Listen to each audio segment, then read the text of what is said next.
tout acteur confondu. Je viens ici en ce grand jour du 3 mai, 2 jours après la fête du travail, pour fêter avec vous justement la journée mondiale de la presse, comme on a l'habitude de le faire au CESTI.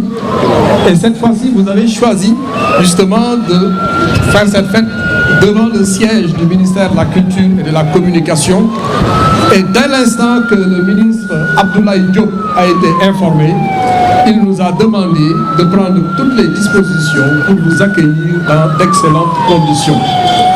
Hier, nous avons travaillé avec l'ISA et tous les acteurs de la presse pour organiser cette manifestation, qui est un grand honneur et un plaisir pour nous en tant que tutelle, pour vous montrer à quel point nous sommes engagés tous ensemble pour trouver des solutions par rapport au problème de la presse.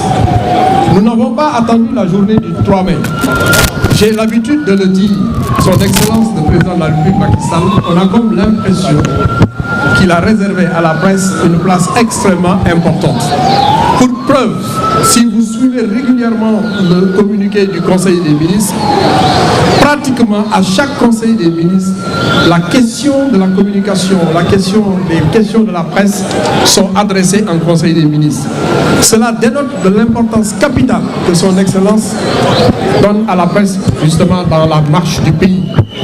Le ministre, à chaque fois qu'il revient de conseil, son bureau est là, il nous convoque et il nous met la pression.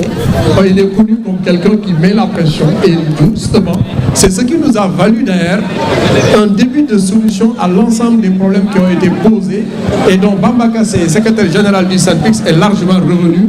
Je vais y apporter quelques réponses.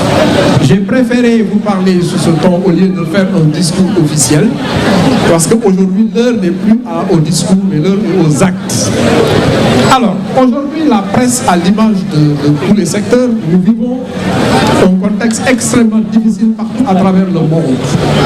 Ça s'est démontré lors justement des aides attribuées à la presse, lors de la Covid. Aujourd'hui, la presse, nous avons engagé pratiquement une quinzaine de réformes. Les acteurs qui sont là peuvent le témoigner. Nous avons beaucoup de réformes et le président de la République nous appuie. Il a demandé à ce que dans tous les secteurs, que les gens accélèrent les réformes. Sans les réformes, on ne pourra pas aboutir effectivement à un secteur à la hauteur des ambitions que ce pays s'est fixé en matière de démocratie, en matière de développement. Aujourd'hui, la presse est considérée comme un pilier fondamental dans la consolidation de la démocratie à travers le pluralisme de l'information. Pour parler un peu de liberté de presse et d'expression, nul ne peut douter aujourd'hui justement de la question de la liberté de la presse au Sénégal, même si par ailleurs, par moment, on peut constater effectivement quelques dysfonctionnements.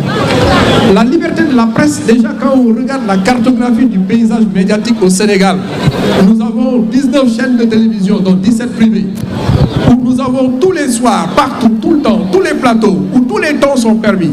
Les gens se permettent de s'exprimer librement, sans s'inquiéter. Vous pouvez le constater vous-même. Nous avons plus de 200 sites d'information, l'ISA peut me témoigner. Des sites d'information qui sont créés à l'appel, où les gens effectivement évoquent toutes les questions. Nous avons pratiquement 350 radios installées partout à travers le pays, parce que nous avons une forte tradition démocratique, nous avons des ambitions en matière de développement. La question des radios communautaires, nous l'avons senti son importance, notamment pour traquer les cas communautaires lors de la Covid. La presse en ligne a joué un rôle extraordinaire. Nous avons la presse écrite, nous avons plus de 24 organes quotidiens et informations. Mais la réalité est qu'effectivement, économiquement, c'est difficilement tenable. Pourquoi?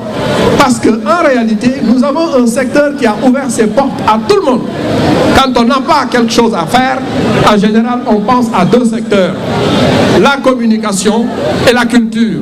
Et nous avons effectivement en charge ce département de ministre, et effectivement, nous héritons énormément de problèmes, mais néanmoins, l'État a pris toutes ses responsabilités pour asseoir un paysage médiatique vraiment économiquement viable.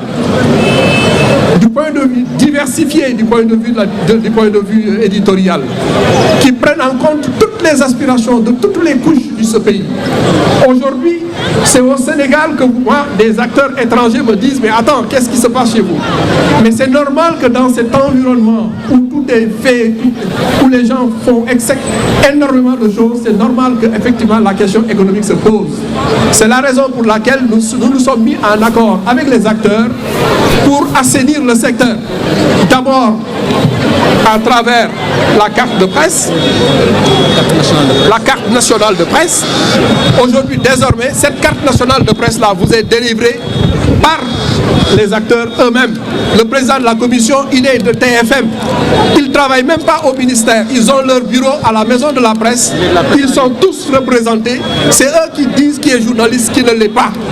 Ceux qui ne sont pas journalistes et qui officient depuis longtemps, nous avons prévu de mettre en place ce qu'on appelle la VAE, la valorisation, la validation des acquis de l'expérience pour les accompagner, les former et leur délivrer un titre. Et cette carte-là, elle est numérisée, sécurisée. Personne ne peut tricher avec cette carte. Ça permettra lors des manifestations de savoir qui est. Et ça protège le journaliste. Aujourd'hui, vous avez la carte, elle est là. C'est la première réforme. La deuxième réforme, c'est les entreprises de presse. On ne parle plus d'entreprises de presse. On ne parle plus d'organes de presse, on parle d'entreprises de presse. Le 31 décembre, Lissa Faye lui-même a pris le micro, a demandé au chef de l'État, mais monsieur le président de la République, qu'est-ce que vous attendez pour les réformes, pour les textes d'application? Le président a répondu en lui disant, le prochain conseil, ce sera fait. Il l'a promis, il l'a fait.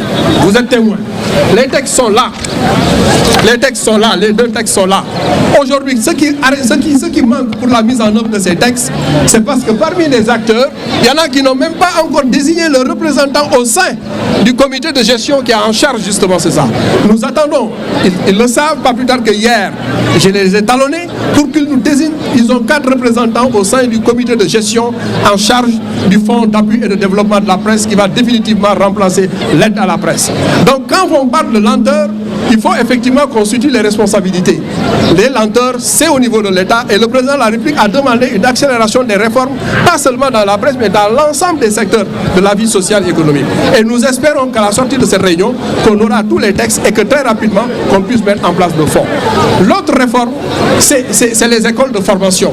Parce qu'effectivement, ce sont les écoles qui produisent des journalistes. Et là, on est en train de travailler avec le ministère en charge de la formation professionnelle et en charge de l'enseignement supérieur pour adresser la question de l'assainissement des écoles de formation. Mais soyez rassurés, ceux qui aiment ce métier et qui ont des compétences, nous sommes prêts à les accompagner et pour faire en sorte que le journaliste puisse redevenir ce qu'il était longtemps. Il est évident que la marche des nouvelles technologies de l'information et de la communication, les nouvelles technologies ont accéléré justement les dérives que nous constatons aujourd'hui.